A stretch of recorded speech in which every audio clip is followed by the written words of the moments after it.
In this exchange, RJ and I are joined by Microvellum Regional Account Manager Matt Perisher, Microvellum Certified Service Provider Craig Snee, and Truman Witt, Benchmark Woodworks Engineering Manager and a valued and trusted member of the Microvellum community, to discuss the importance of taking ownership of your data. We'll discuss the problems that can arise from not taking ownership, the benefits of taking the reins, and talk about some of the ways you can start managing and developing your own data to meet the needs of your team and your company. Get ready to own thy data.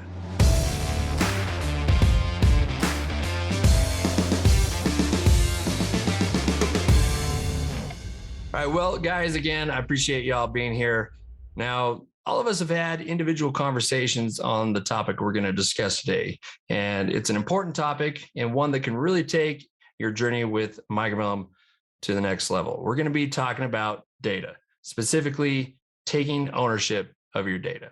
So I think the best place to start would be to ask, what are some of the problems you've seen when companies haven't taken ownership of their data? Yeah, lack of efficiency, I think, was a big thing for us. Right. Just seeing how much time was spent, by the drafters, the engineers, trying to figure out how to create a drawing, how to come up with the product, how to build it the right way. Yeah, to not have that streamline process or that customization in your library where you can just pick something out of the library that somebody spent the time on to customize or to perfect it to make sure that once it goes out to the shop, it's good to go. But yeah, that lack of efficiency was a big thing that I would see in our shop. Yeah, I would agree with that as well. I mean, the shop I came from, we did things very differently from probably most other companies, and not being able to get in and customize it the way we wanted to do it probably would have ruffled a lot of feathers out in the shop. I mean, we had different kind of construction, not really construction methods, but just the way we would assemble certain things. And I remember when we first got Microvellum and we'd push something out and they'd be like, whoa, we haven't done it like this. Like, we don't want to do it like this. Can we change that? And at first it's like, I don't know if we can. And then you get into it, you start learning it, and it's like, oh yeah, no, look, let me change this here, this machining token to behave this way, or, et cetera. What it kind of comes down to is also, most companies, well, I don't want to say most companies, but some companies out there just have not identified their standards. A lot of it is just tribal knowledge, and what happens in the Microvellum data is they don't build automation into it.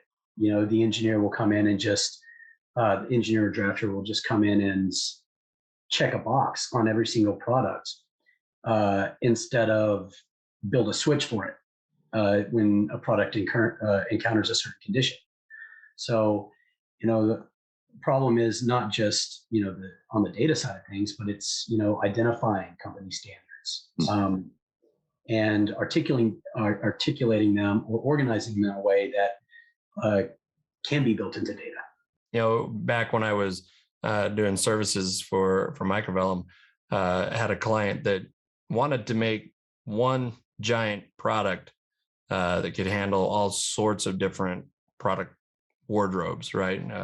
School wardrobes. They did a lot of educational work, and the development could be put in there for certain to make it do all these different functionalities.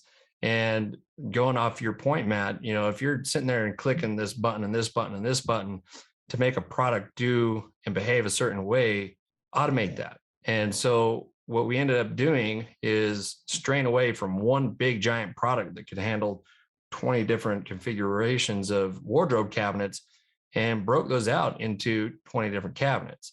And that creates efficiencies. It creates standards. It also, that information then would go down into the reports so that when you process a work order, not every product says wardrobe cabinet. It's something unique that anybody who looks at that report already has an idea of what they're going to have to build before they turn and open up the shop drawings that make it out to the floor. If you have multiple products of a similar type, you can designate SKU numbers to them, things like that. But even if you step back and you look at a project at a kind of a bird's eye view, you can even control those products on a project level with things like the project wizard or the global variables. So it's not just drilling down into a single product, you still could have the availability to modify or make mass level changes on a project, even if you have custom products. So it's not just product specific, but it's kind of library specific. Yeah, kind of creating that template, setting up that template, right? So now everybody basically is using that. There's the standardization that we keep talking about, setting up a template that all the drafters, all the engineers use. Yeah, right. Because I've seen plenty of shops too where they're still doing shop drawings using either AutoCAD blocks or some even just drawing lines and rectangles. And when you've got a team of drafters that are drawing that way, each drafter has their own quirks, their own preferences on how they draw things. And you can kind of get married to different construction methods from one drafter to another when those standards aren't created. And I think that's something that a lot of companies, when they take on Microvellum, it's kind of hard for them to stray away from doing things the old way, right? Okay, we're going to continue doing our shop drawings in AutoCAD and then come back and engineer these products after the fact. But when you can take the time up front, create those standards, and then tell your team, look, we're just drawing the line here. We're going to use Microvellum to create all of our shop drawings, all of our products. You standardize your whole operation. And now I know for me, one of the things that I really strived for at the company I came from was I wanted to be able to not recognize who did the shop drawings. I wanted to look down the corner of the sheet and see the initials and have that be the only way that I could tell who drew that job.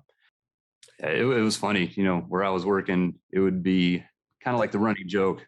Some people in the shop would see a set of shop drawings and they knew right away on how it was drawn, or maybe they caught the name of who drew it. And right away they were expecting problems, right? So it was like, they knew, because there was no standardization set up, that once this project manager sent something out to the shop, they might have to do a little bit more digging to figure out exactly what they needed to do. So it was just a running joke. So to create that consistency, so where the guys in the shop, the people on the shop floor, they know what they're building. I mean, the biggest thing was, the morale. If they got a project and they knew, oh my gosh, we're going to get screamed at by somebody, we're not going to meet our deadline.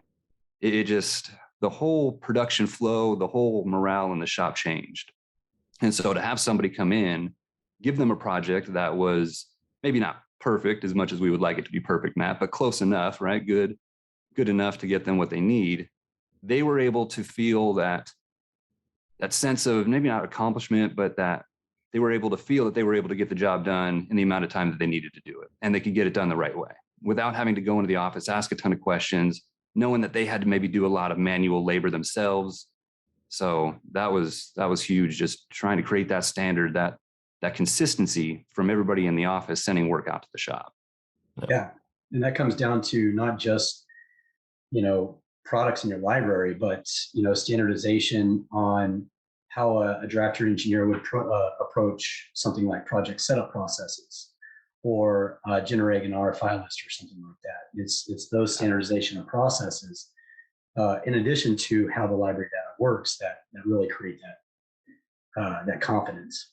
I see a lot of times the draftsman that wasn't part of the program being purchased, and it's his department, sees the tool for what it is, when they start after training, and they don't know a lot of times going in that the data is something that's going to be part of the job. And that guy usually gets run over in the process. And employee turnover is a big factor. You get the guy that won't like that part of it.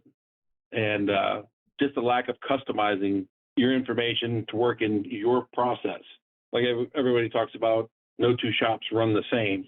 So you can't expect an out-of-the-box program to function 100% in your shop, because it's built to work in everybody's shop. You just got to plug in your tentacles into it. And I think that's overlooked a lot of times. It's the most common failure path that I've seen in service.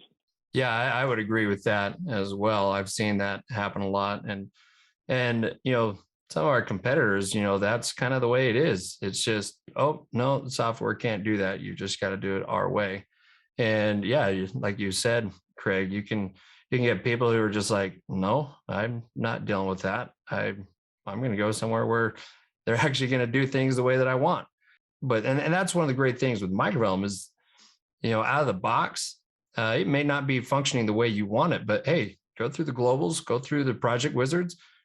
More than likely, you're going to get it the majority of the way there. And then whatever's not, like Matt was talking about, put in that automation, put in that customization to where you're creating efficiencies, you're creating standards, you're making everybody's lives easier. I can't really speak from any other company's perspective because it's the only place that I've ever worked cabinet shop wise. But I know that, oftentimes, anytime you buy a piece of software, initially the thought is that you just bought the easy button, and you're just going to push the button and out comes the product. And while that's definitely somewhat true with Microvellum because your products are preloaded, as a newer user myself, being only 5 years into this, I can remember starting out. It's like, okay, well, these are the products I have to work with, and maybe initially it's just, the prompts was the only thing that I knew or was even comfortable messing with. But, that progression of starting to view these things in my library as a starting point and not just, the easy button that, you're so oftentimes expecting.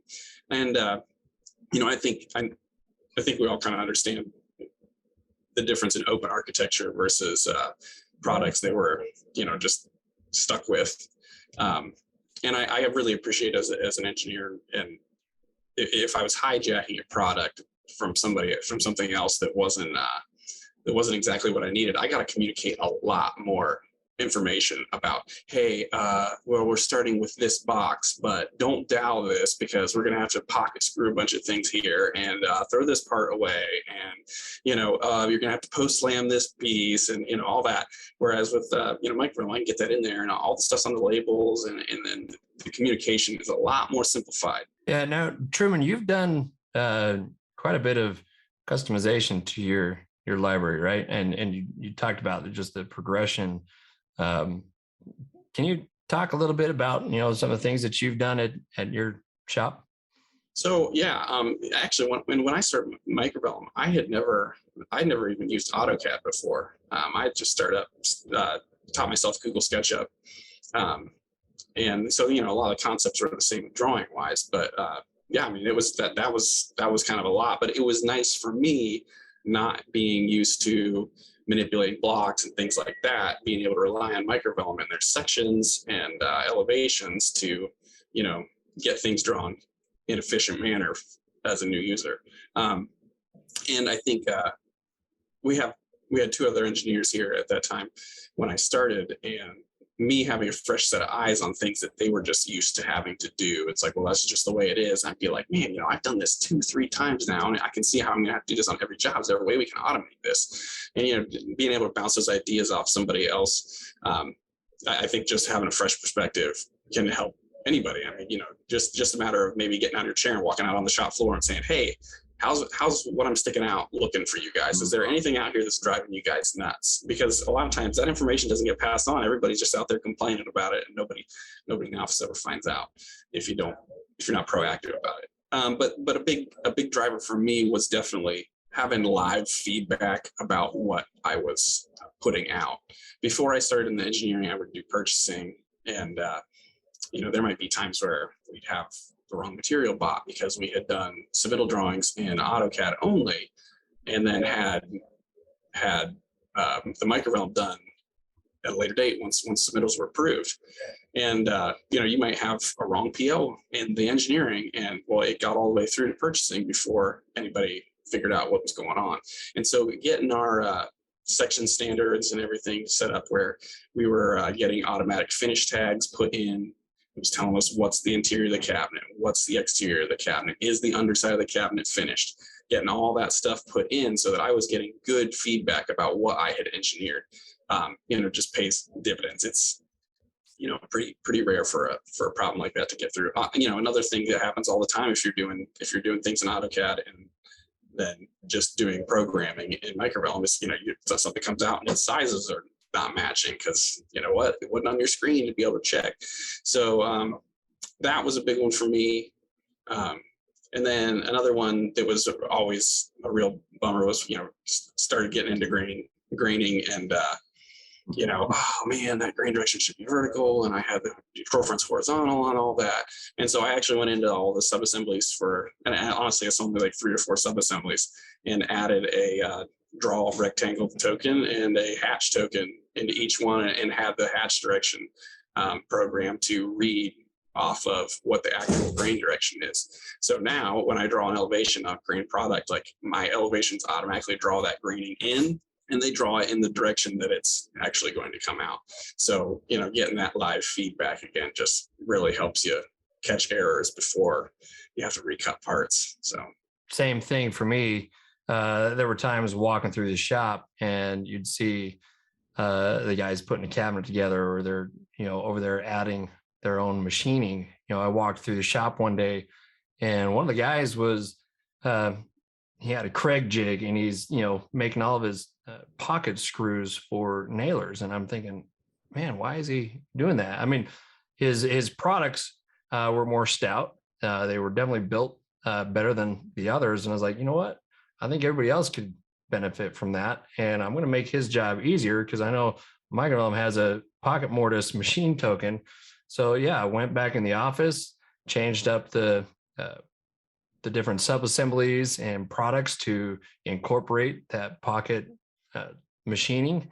And, it was probably a week or so later before those projects actually got out to the shop and made it over to his bench. But next time I was walking out the shop, he pulled me over to the side and he's like, dude, when did you put this in here? I was like, oh, well, I saw you doing that manually and thought, hey, we'll take that manual process away from you and make it easier. And he's like, dude, that was awesome. Thanks.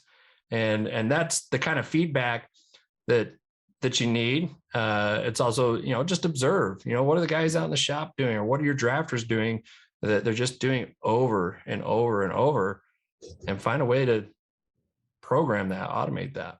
I was just going to say, and that's one thing that's so great about Microvellum, getting the chance to go out to the shop floor, seeing what somebody maybe has been spending so much time on in the past, look at those processes that they have, and come back into the office and see what we can do with our library to make sure that they're not spending all that extra time. I mean, you would look at some of these schedules that we would have and you would try to, you'd scratch your head thinking, wow, why are we not getting our cabinets out when we need to? What's the delay? So going out, getting that feedback, being proactive, like Truman said, also going out to the shop and physically seeing what's happening.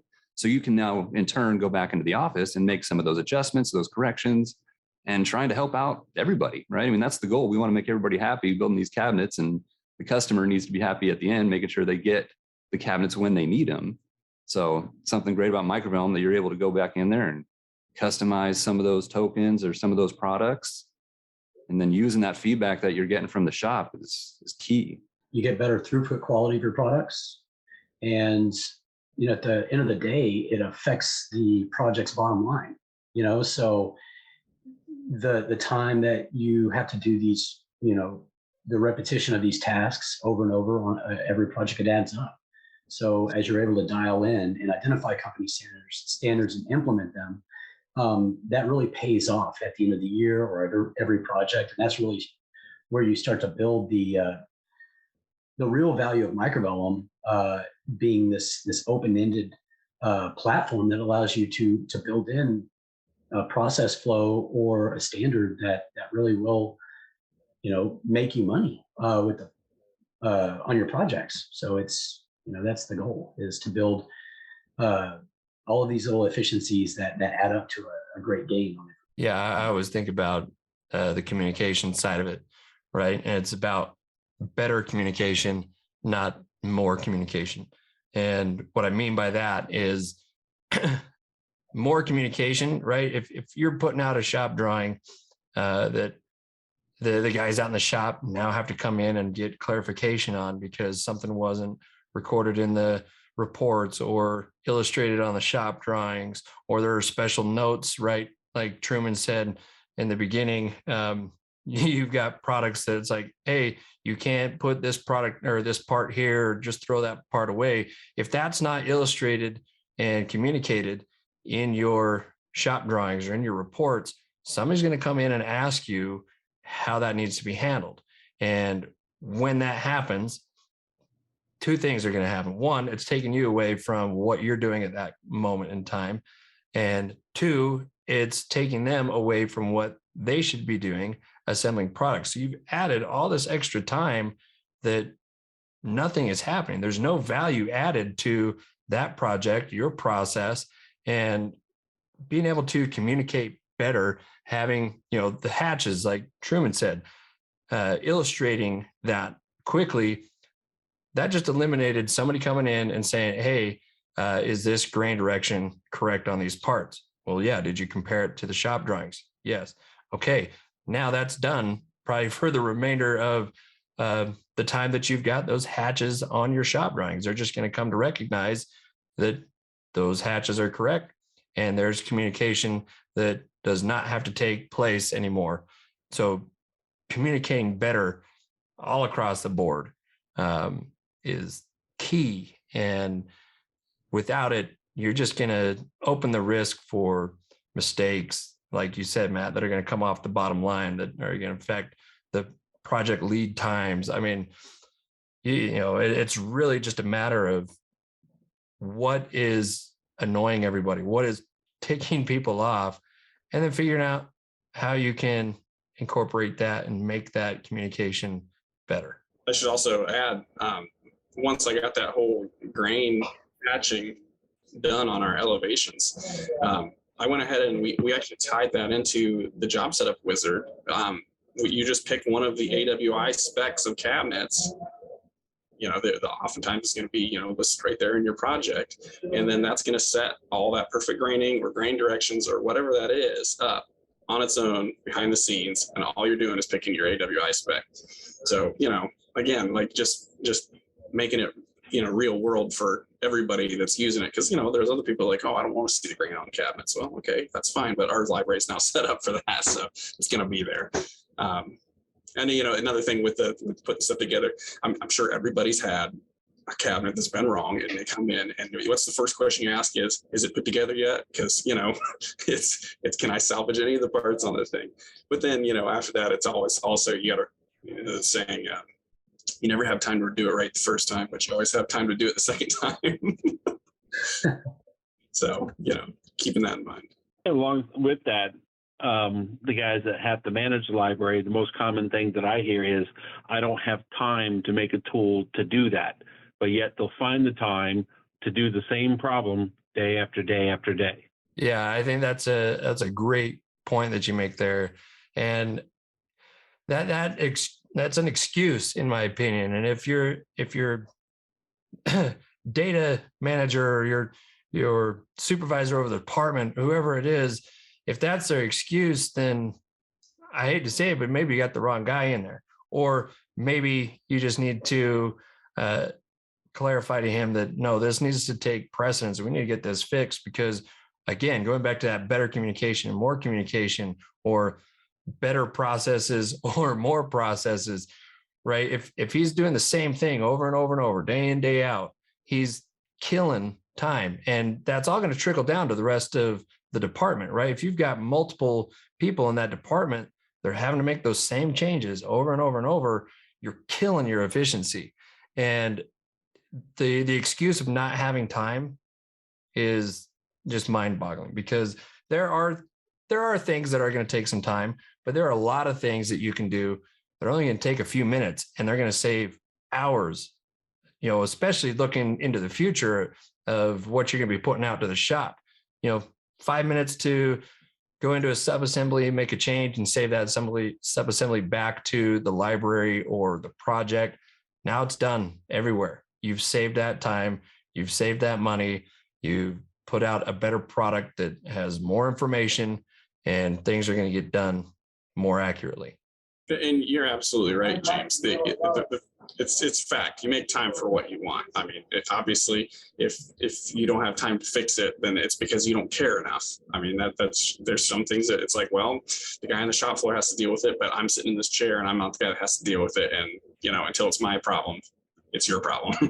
And that's a not a good attitude to take, and it's not going to make you any friends in your company. That's for sure. And I think another big thing is just for newer users, there's this intimidation factor of all the data that is available. And I think, there's just kind of this progression of a lot of times, you start out and you're just a prompt user and that's just all there is to it. But, understanding that it's safe to save a subassembly inside the product. And, maybe it's a drawer base and you've changed one of the drawers and you're saving to the product and it changes all the drawers, and seeing how that goes. Once you understand those concepts, it's like, all right, well, I could save this to this entire project because this is this architect decided to reinvent the way cabinets are made. And we're going to, entirely change carcass subassemblies for this whole project. And then not necessarily having to make the jump straight to library designer.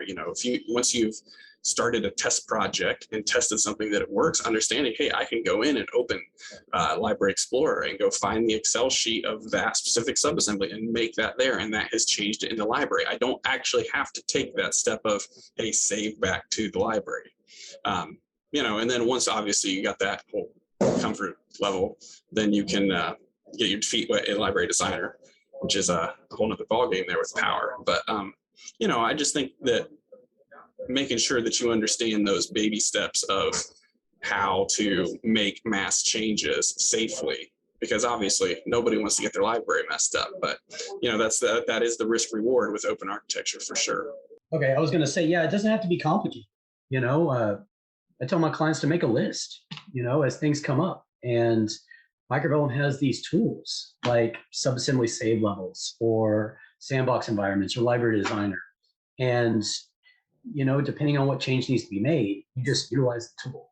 But first, step is to identify it and, just spend a little bit of time on it. Test it inside a project environment or a sandbox environment. And that will allow you to, vet the change and then implement it into production. So it doesn't have to be complicated at all. Yeah, and I was going to say also when it comes to time, if somebody's saying they don't have enough time to put in the work to customize their library or to add features or functions to the wizard, to the globals, it doesn't all have to be at once, right? I mean, pick the most important things, or maybe not the most important things. Pick something that that you can get done in maybe 20 minutes, right? And then you cross that one off the list and then continue on. And the rest of the day obviously is going to consist of trying to get work out to the shop. So you can't spend all day long in the library and customizing and adding all these features. But if you can pick and choose and set aside a little bit of time each day or each week, you can get to that point where eventually that long list of everything that you wanted to add to the program is eventually going to shrink, and it's just making everybody happier.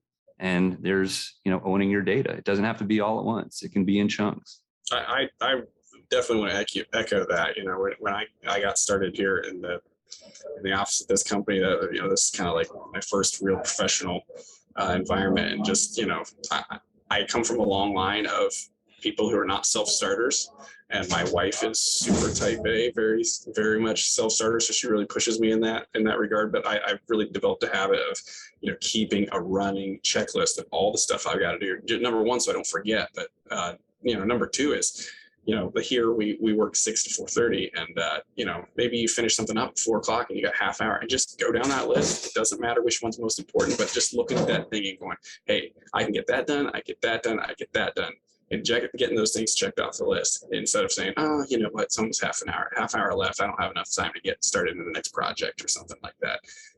Yeah, I mean, you make time for what you want to. You can get up an hour earlier, you can stay an hour later. If you want to make it happen, the tools are all there to make it happen. Yeah, and it's taking that initiative, right? Taking that initiative to try to make yourself better, try to make the ones, your team around you better. Yeah, you have to want it though, right? And if somebody, like I think Truman, you mentioned, if somebody's not wanting to do that, then maybe you got a problem. Maybe you got to find somebody that has a little bit more interest in doing this type of work. Don't forget, there's a team of us that can. Usually, we help the smaller shops, because bigger shops can afford to have a full-time guy to do stuff like that. But the smaller shops usually have a harder time finding somebody that can do that part-time, and do their other job. So don't forget, Microvellum has a lot of technicians that can fill that gap. We just often don't get used in that capacity. That's a really great point. Honestly, we're a small business, a family owned. Dad started this refacing kitchen cabinets when he was 25 years old, and here we are. We're shipping product all over the country. I think the furthest thing we've ever shipped is the entire maternity floor for the Okinawa Naval Hospital. We built right here in Ohio and sent it to Japan. So, but we've I don't know, we probably hovered between 20 and 30 people total. There's probably, anywhere from, and that's everybody. That's the office staff and the shop floor. So, I don't want people to be like, oh, well, the guest on here today is somebody coming from, some giant cabinet company that's got, online ordering for a whole custom line that they have on website presence. That's just not the case. We're a job shop. We're bidding work all the time. We're scraping to find material just like everybody else is. We're scraping to find the time to get things out. We get busy. We sub out drawings sometimes. That's just, you got to make the most of the tools you have. And Microvellum is a big part of that for us. Honestly, that's something I probably wouldn't have thought of is hiring a service provider. But there are things that I know I've got coming up as far as maybe upgrading to the foundation library. That's not something we've had to do since I started, and I'll be purchasing support to get somebody to help walk me through that so that I feel comfortable with it. And you just can't be afraid to ask questions. It's okay to say, I don't know how to do this, and go find help. Forums, fantastic place to find knowledge. If you're willing to ask the question, somebody's going to answer it for you. That's for sure. I can understand why probably hiring out a service provider for some of that development work hasn't crossed your mind. I mean, you came from, I say, the lineage of Troy Smith. I mean, you're not a direct descendant, but Troy Smith was one of the greats. Craig, I know you've worked with Troy a lot. Troy was instrumental in my progression as a user, and that all came from the community forums that you mentioned as well. Great resource for knowledge and being able to bounce ideas and learn from other people and figure out what you can actually do with the software and take that step. But let's talk about the companies that don't have a Troy Smith. They don't have a Truman Witt. What things, Craig, I'm going to ask you this, in your experience, what are maybe some of the things that most companies are asking for when they do reach out? What is it they want specifically? Usually it's just adding a custom feature, identifying some of the things from the shop, through the feedback. And you need that guy that has to go in there and teach the program to do that. That's what I like about Microvellum is I can teach it to do just about anything. The question is, if I've got my regular job, do I have the time to do that as well? So we have a lot of projects that we get as service providers where a customer will keep a running time and they'll call us up. Hey, I need to make this thing. Can we set aside 2 hours and show me how to do this? And as I teach them how to do it, we solve the problem that they need solved and kind of kill two birds with one stone. So give them a fish and teach them to fish at the same time. And look at that. You got to look at that purchasing of that time, training time. It's not just a one-time thing for that product. I mean, that knowledge is going to raise your level exponentially. Next time it comes to something that's simple, you're going to be like, oh, hey, yeah, I'm comfortable. I understand, what it was we did last time. And once somebody's walked you through that, you're going to be able to do it the next time. You're not going to have to pay for help every single time. That's for sure. It totally helps having somebody that was a long-time user when I started. Just simple stuff when you're trying to, nest too many sub-assemblies deep, and he's just like, you can't go 6 sub-assemblies deep. Like, so don't even approach your product looking that way. And that does help. But again, the forums are, Troy was a great user, but he can't compete with the total experience and knowledge that's available on the forums. You can't remember all that. You just can't.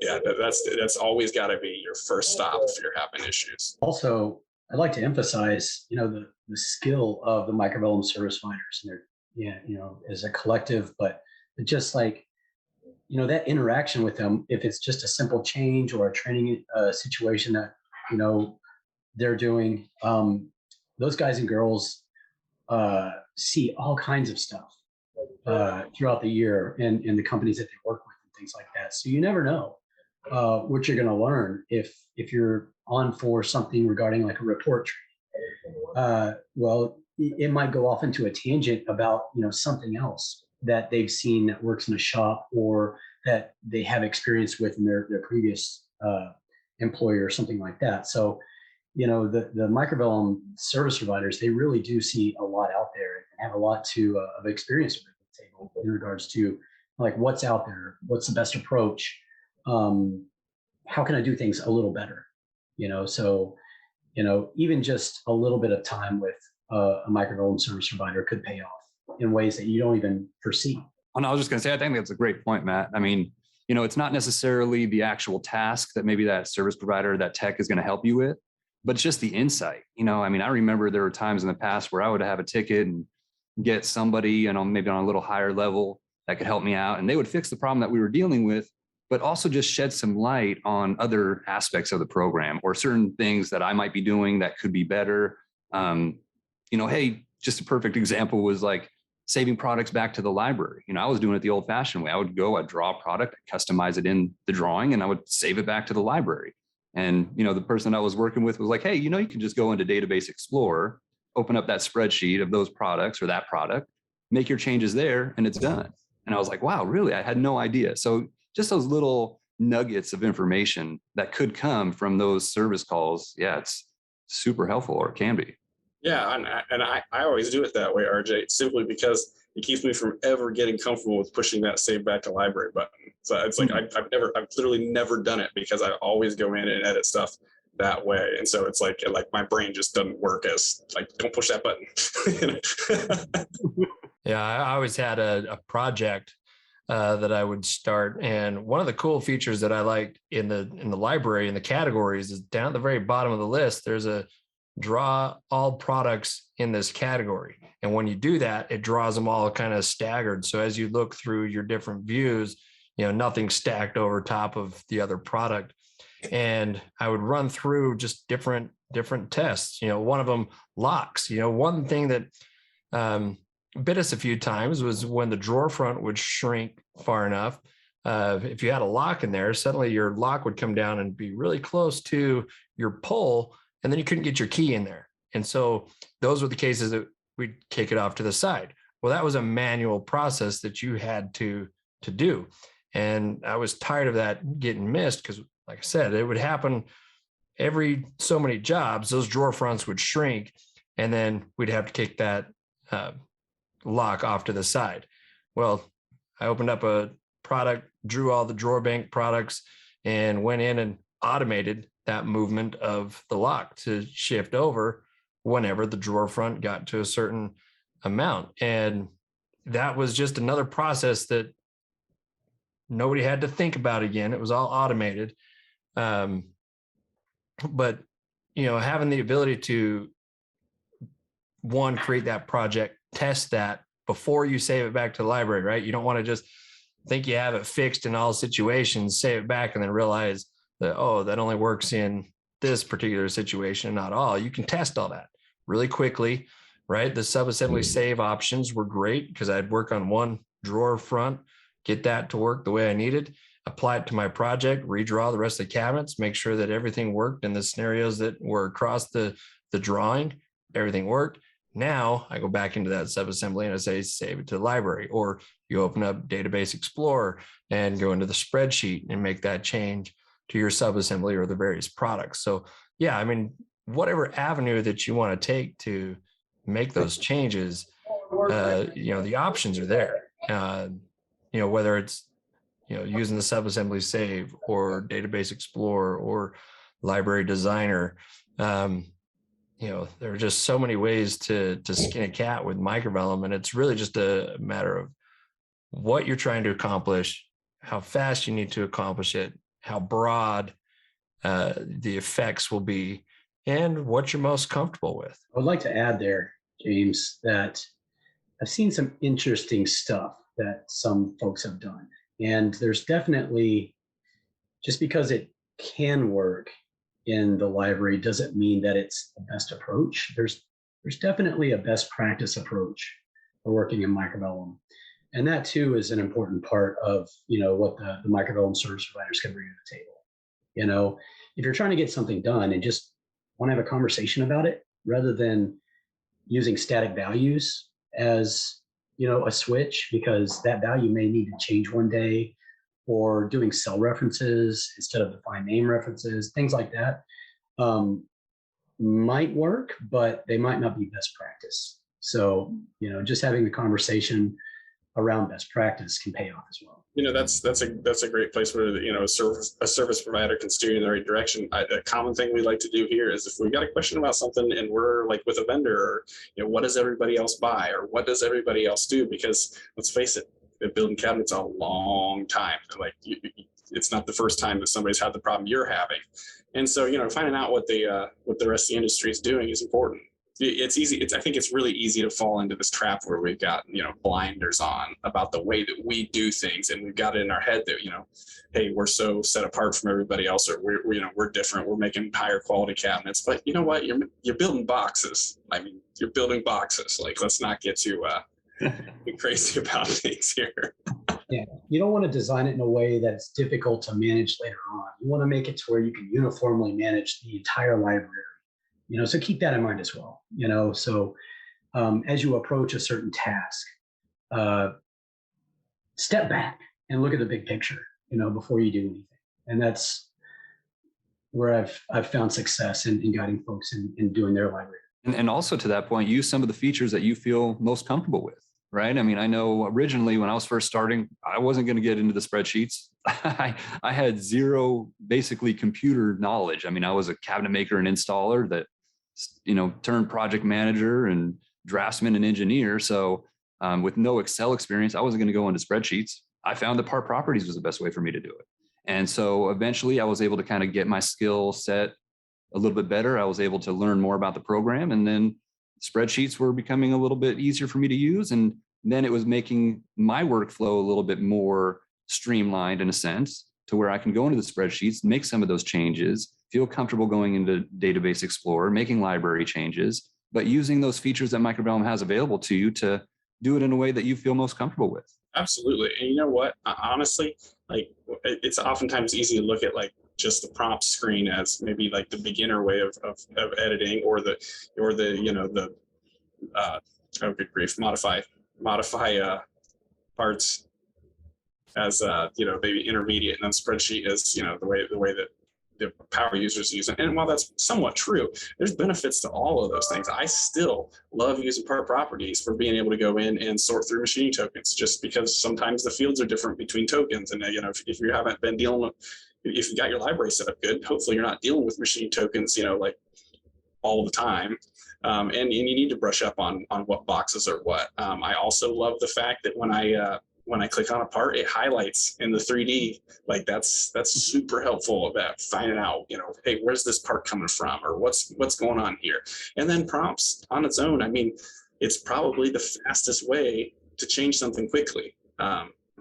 If you need to. And I like to do it through Overdrive Pro, so it doesn't redraw on its own. But if I just need to quickly go in and, check a door valance or add a valance to something that didn't have it before, I'm going to go in and I'm going to do it that way right through the prompt. So, it's not that one way is the right way.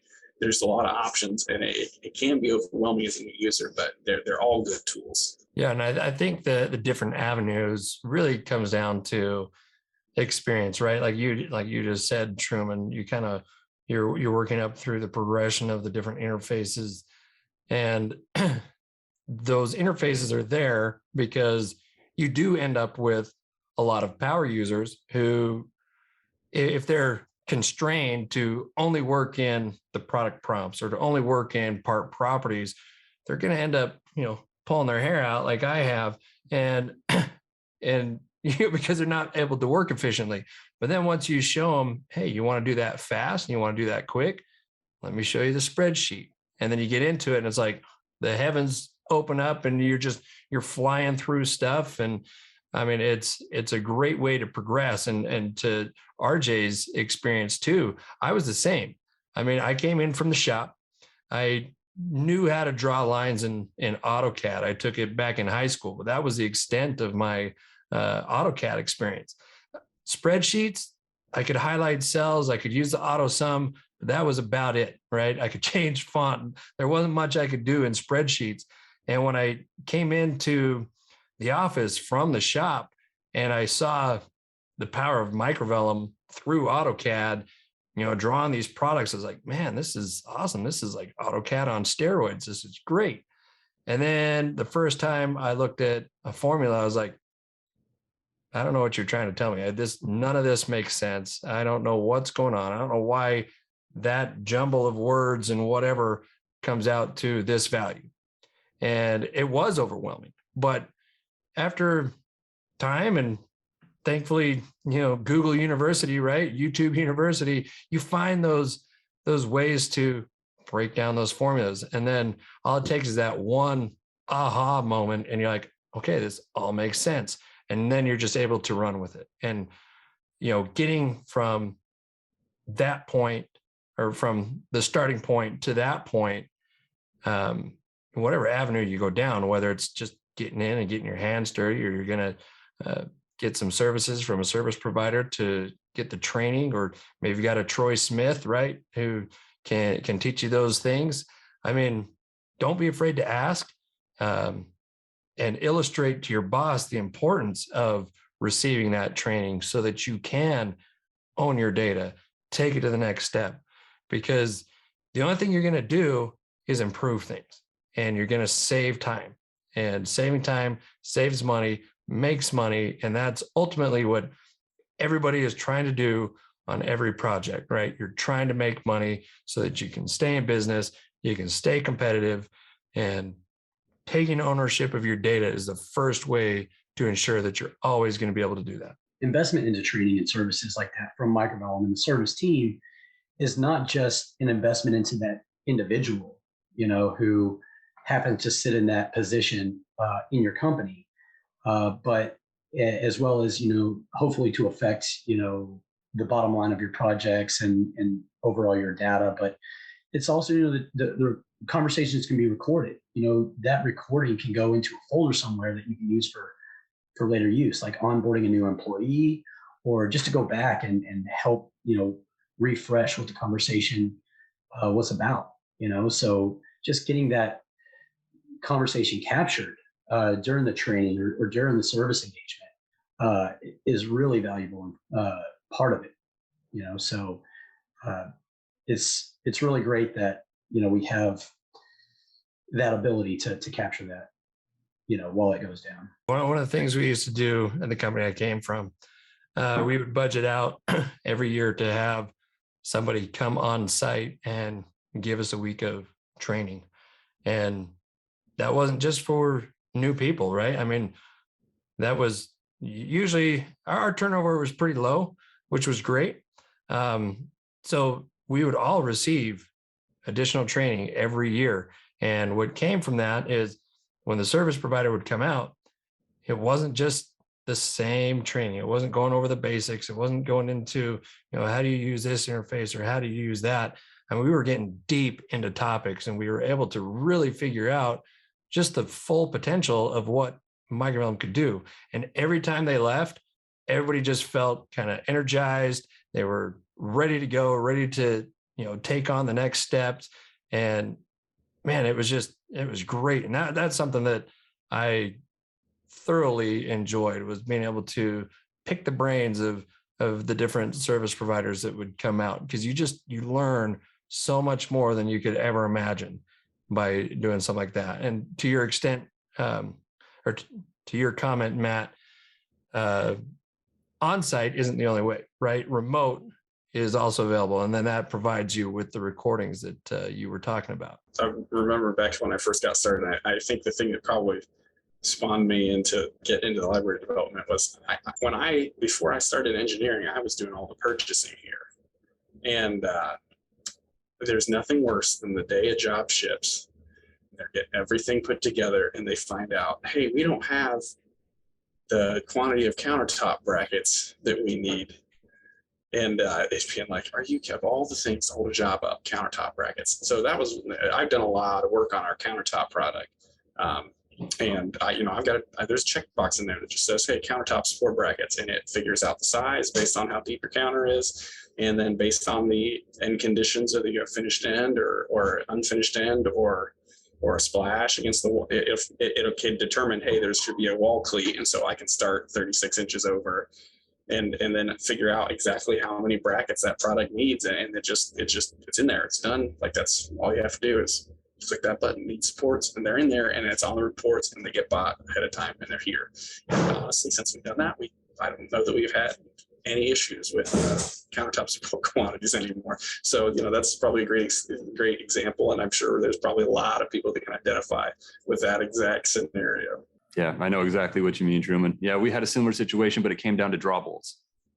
So there was always we're always, installer would call all the time. Oh, I'm missing 10 draw bolts. I don't have enough draw bolts to put all these countertops together. So since that became the running theme, installers were always calling. We'd always forget to send out, or we wouldn't send out enough draw bolts. What can we do to add that hardware in that product?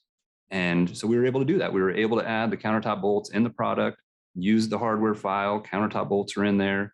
So, that was eventually didn't become an issue. We were able to process that countertop. We were having the amount of bolts on the report, shipping tickets created. And that's something that was just one of the things that we were able to do to eliminate that. I did that same thing in our countertop product. And, I was actually working with Troy on that one. And he was like, well, we can't put it in there. How are you going to know which side? If you put a draw bolt on both sides, then you're going to have 4. Right. When actually there should be less. And it was like, okay, well, we're just going to make a standard right now. Left side of countertops is a negative material toggle bolt. The right side of the countertop is going to be the actual. So if it has a dog bone in one side, then there's got to be a product that has a dog bone in it on the left side. So they even out that way. And so we just rolled with that. And yeah, so stuff comes off you don't have countertops built upside down. If you have your dog bones routed right into the bottom of them when they come off the router, and it just saves the guy. There's nothing worse than watching a guy out there move that template over and pull out that router and route out the dog bones. Like, if you got a CNC, like, that stuff's got to be in there. Yeah, just the machining of the bolts, right? That was another thing too. I mean, sitting in the office and just hearing that router, I mean, just every time, like, oh my God, I know we're building countertops today, but geez, we got to figure out how to get those bolts machined on the CNC. But, the guys in the shop loved it, right? They were like, oh, this is just more work for me. It's, it's that job security thing. So if we were able to look at that, and we're going back to feedback or being proactive, going out into the shop. If you don't see what's actually happening and putting what you see in the product or into Microvellum and eliminating that step, then you're constantly going to have all these extra. I mean, we would go through our job costing and figure out, why is there so much labor? Why is there so many hours on these countertops? And it was because we're constantly routing out for draw bolts. Do it on the CNC. Yeah. Going back to, I heard a lot of talk about reports and labels. And that's a whole nother side of data ownership. For the company I came from, our reports were completely customized. There wasn't a single report that looked like the Microvellum stock reports that came out.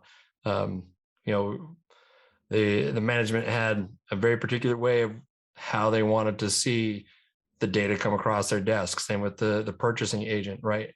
And getting that feedback of what they want to see, how they want to see it, also drills down into the materials, right? Or the products themselves.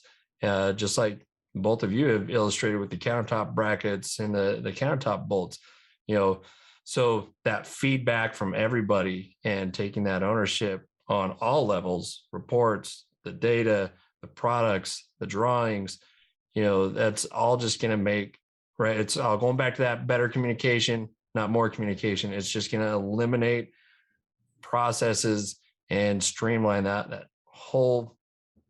whole operation. Yeah, and I think the first time that you get into that spreadsheet and you write a formula like how to figure out how many brackets you need, and it works and it spits it out and it's done, and you don't think about it again, and you get that reward. It's like, that's all you need encouragement wise to, like, hey, I can do this. Yeah, you're doing the Carlton dance over there. Yeah, and I think for me the big one was when I was working on that was discovering the EQ function. It was like, okay, like this is a game changer here.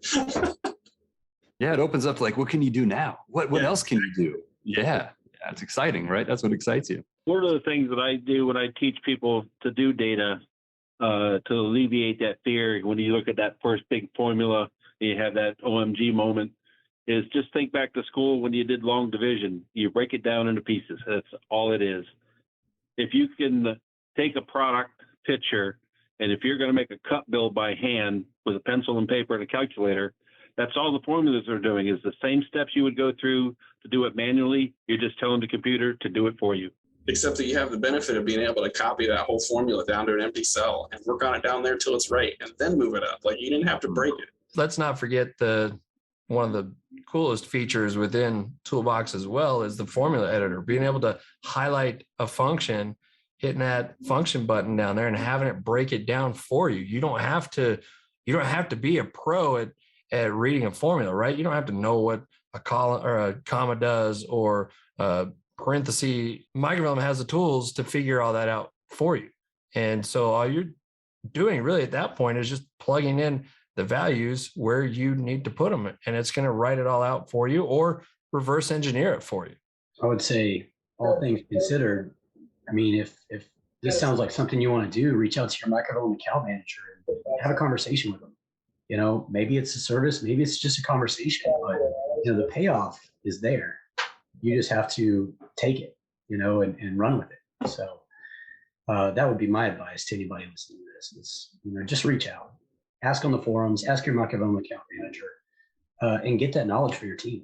Yeah, for sure. You know, I mean, we've discussed multiple times just all the different tools that are available within the software. They're just as equal of an amount outside of the software with the different resources that are available, and just finding the one that's going to get you the answer the quickest or get you the training that you need to progress you through your process. You know, that, like you said, Matt, just have a conversation. That's all it takes. Where that conversation takes place is irrelevant.